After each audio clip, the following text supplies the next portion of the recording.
പൊതുസമൂഹത്തിന്റെ അതായത് നിങ്ങളുടെ ഓരോ വീഡിയോസിന്റെ താഴെ പോയി ഒന്ന് കമന്റ്സ് നോക്കുക. കേരള സമൂഹം എങ്ങനെയാണ് സംസാരിച്ചിരിക്കുന്നത്. പിന്നെ ഇവർ പറഞ്ഞിരിക്കുന്ന എല്ലാം ഞങ്ങൾക്കെതിരെയുള്ള എല്ലാത്തിൻ്റെയും തെളിവുകൾ ഞങ്ങൾ എല്ലാം റെഡിയാക്കി വെച്ചിരിക്കുകയാണ്. എന്ന് കോടതിയിലോട്ട് കയറുന്നു, കേസ് ഡയറി പോകുന്നു, ഞങ്ങൾ കോടതിയിൽ കയറുന്ന സമയത്ത് എല്ലാ റെക്കോർഡ്സും കാണിക്കും.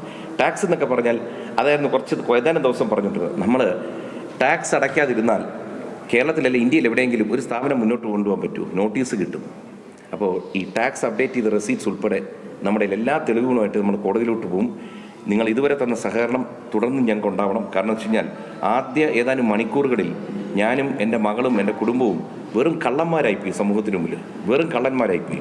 കാരണം ഞാൻ പലപ്പോഴും ആവർത്തിച്ചുകൊണ്ട് ആവർത്തന വിരസത ഉണ്ടാക്കുന്നില്ല.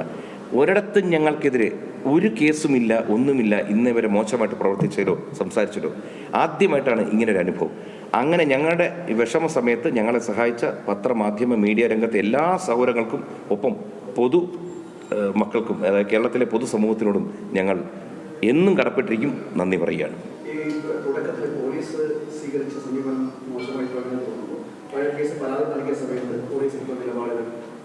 കാരണം സാധാരണക്കാരനെ ഒരാൾക്ക് പോലും തോന്നും ആദ്യം പരാതി കൊടുക്കുന്നവർക്ക് അവരുടെ കാര്യം അന്വേഷിക്കുക എന്ന് വെച്ചാൽ മറ്റവരുടെ അന്വേഷിക്കേണ്ടെന്ന് ഒരിക്കലും പറയില്ല. രണ്ടും അന്വേഷിക്കണം. പക്ഷേ ആദ്യം അന്വേഷിക്കേണ്ടത് ആരുടെയാണ്? ഒരു ചീറ്റിംഗ് നടന്നു, അവർ കൊടുത്ത പരാതി അന്വേഷിക്കുക. അതിൽ നടപടി ഉണ്ടാകുമ്പോൾ ഞങ്ങളും കുറ്റക്കാരാണെങ്കിൽ അവരുടെയും പരാതി കിടക്കുകയാണ്. അതേ സമയം വേണമെങ്കിൽ അന്വേഷിച്ചോട്ടെ.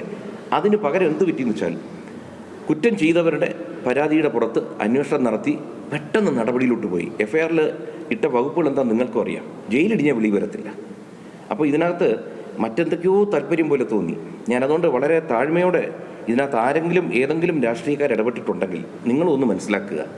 ഈ രാഷ്ട്രീയ സംഭവം വെച്ച് എന്നെ നിങ്ങൾ എന്ത് വേണോ പറഞ്ഞുകൊണ്ട് ചെയ്തോളൂ. കുടുംബത്തെ വലിച്ചഴയ്ക്കാതിരിക്കുക.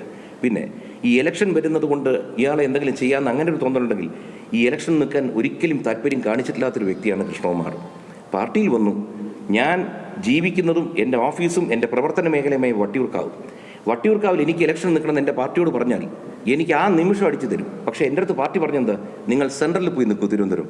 ഒരു അക്ഷരം എതിര് വരാതെ ഞാൻ അവിടെ പോയി നിന്നു.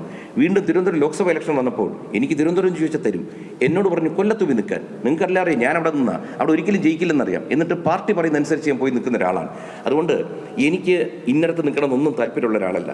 അങ്ങനത്തെ വല്ല താല്പര്യമുള്ള ആരെങ്കിലും ഉണ്ടെങ്കിൽ ദയവ് ഇതിൽ നിന്ന് പിന്മാറണം. ഈ കുടുംബത്തെ ഇതിനകത്ത് വലിച്ചഴച്ച് ദ്രോഹിക്കരുതെന്ന് വളരെ താഴ്മയായിട്ട് പറയുകയാണ്. ഏതെങ്കിലും രാഷ്ട്രീയക്കാർ ഏത് പാർട്ടി എന്നൊന്നും പറയുന്നില്ല. കാരണം എനിക്കങ്ങനെ ശത്രുത വയ്ക്കുന്ന ഒരാളല്ല. ഈ വിഷയം കടുത്തപ്പോൾ പോലും ഞാൻ വീണ്ടും ആവർത്തിക്കുന്നു, ഞാൻ നേരെ പോയത് നമ്മുടെ മുഖ്യമന്ത്രിയുടെ ഓഫീസിലേക്കാണ്. എൻ്റെ പാർട്ടിയുടെ ഒരു രാഷ്ട്രീയക്കാരെയും ഞാൻ ഇതിനകത്ത് വലിച്ചഴച്ചില്ല.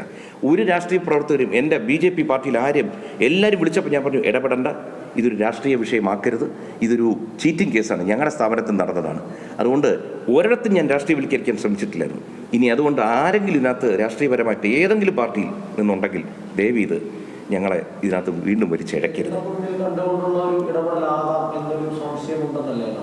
മനസ്സിലായില്ല. തെരഞ്ഞെടുപ്പ് കൂടി മുൻപിൽ കണ്ടുകൊണ്ടുള്ള ഒരു ഇടപെടൽ BJP ആണെങ്കിലും കൃഷ്ണകുമാറിനെ ആണെങ്കിലും ലക്ഷ്യമിട്ടാകാം എന്നൊരു സാധ്യത കൂടി ഉണ്ടെന്നല്ലേ ഇതിനർത്ഥം?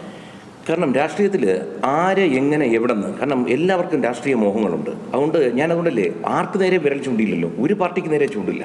കാരണം വെച്ച് കഴിഞ്ഞാൽ ഈ രാഷ്ട്രീയത്തിൽ അങ്ങനെയൊന്നുമില്ല. സ്വന്തം പാർട്ടിക്കകത്തുനിന്നാവാം, പുറത്തു നിന്നാവാം, നമ്മളെല്ലാം കാണുന്നില്ല. എല്ലാ പാർട്ടികളിലും പാർട്ടിക്കകത്ത് നിന്ന് നടക്കുന്ന സംഘർഷം നമ്മൾ കാണുന്നുണ്ടല്ലോ. അതുകൊണ്ട് ഏതുമാകാം. അതുകൊണ്ട് ഏത് പാർട്ടിയിൽ നിന്നാണെങ്കിൽ പോലും എന്നെ ടാർഗറ്റ് ചെയ്യാം, ഒരു ബുദ്ധിമുട്ടുമില്ല. കുടുംബത്തിനെ വലിച്ചിറക്കാതിരിക്കുക. പിന്നെ ഈ ജാതിക്കാട് മറ്റു കാര്യങ്ങളൊന്നും പറഞ്ഞിറക്കാതിരിക്കുക. കാരണം ഇതൊക്കെ ഇനി ആവർത്തിക്കാൻ താല്പര്യം. കാരണം ജാതിയൊന്നും ഞങ്ങളുടെ ജീവിതത്തിലൊരു ഒരു വിഷയമല്ലാത്തവരാണ്. കാരണം ഞാനും ഭാര്യയും 2 ജാതി, മകൾ വേറെ ജാതി, പിന്നെ ഭാര്യയുടെ അനിയത്തി കല്യാണം കഴിച്ചിരിക്കുന്നത് മുസ്ലിം സമുദായത്തിൽ നിന്നാണ്. ഇതൊന്നും ഞങ്ങളെ ബാധിക്കുന്നതല്ല. ദയവ് എല്ലാത്തിൽ നിന്നും ഞങ്ങൾക്ക് തന്ന സഹകരണത്തിന് എന്നും നന്ദി. പക്ഷെ അനാവശ്യമായിട്ട് ഇതിൻ്റെ പിന്നിൽ ആരെങ്കിലും പ്രവർത്തിക്കുന്നുണ്ടെങ്കിൽ പിന്മാറണമെന്ന് വിനീതമായി അഭ്യർത്ഥിക്കുന്നു. സ്ഥാപനത്തിലെ ജീവനക്കാർക്കെതിരെ പരാതി നൽകുന്നു, ഇത്തരത്തിൽ സാമ്പത്തികമായിട്ടുള്ള ക്രമക്കേടുണ്ടായിട്ടുള്ള പരാതി നൽകുന്നു. അപ്പോൾ അതിൽ ഒരു കൗണ്ടർ പെറ്റീഷൻ നടക്കുമ്പോൾ ആ കൗണ്ടർ പെറ്റീഷന് പ്രാധാന്യം കൊടുക്കുകയും ഈ പരാതിക്ക് പ്രാധാന്യം കൽപ്പിച്ചുകൊണ്ട് പരാതിക്കാർക്കെതിരെ ഒരു സമീപനം സ്വീകരിക്കുന്നത് കൃഷ്ണകുമാർ എന്ന വ്യക്തിയുടെ രാഷ്ട്രീയം കൂടി കണക്കിലെടുത്തോളാം. അങ്ങനെ ചിന്തിക്കുന്നു. ആദ്യം ഒന്നും അങ്ങനെ ചിന്തിച്ചില്ല. പക്ഷെ പിന്നീട് നമ്മൾ ഓരോ പ്രവൃത്തി കാണുമ്പോഴും നമ്മൾ സ്വാഭാവികമായിട്ടും ആലോചിച്ചു. അതുകൊണ്ട് കുറച്ച് മുൻപ് പറഞ്ഞ ഉത്തരം അതിനായിരുന്നു. കാരണം അങ്ങനെ ആരെങ്കിലും ഉണ്ടെങ്കിൽ അതിൽ നിന്ന് പിന്മാറണം. കാരണം വെച്ച് കഴിഞ്ഞാൽ കൃഷ്ണകുമാറും മകൾ ദിയ കൃഷ്ണകുമാറും മാധ്യമങ്ങളെ കാണുകയായിരുന്നു.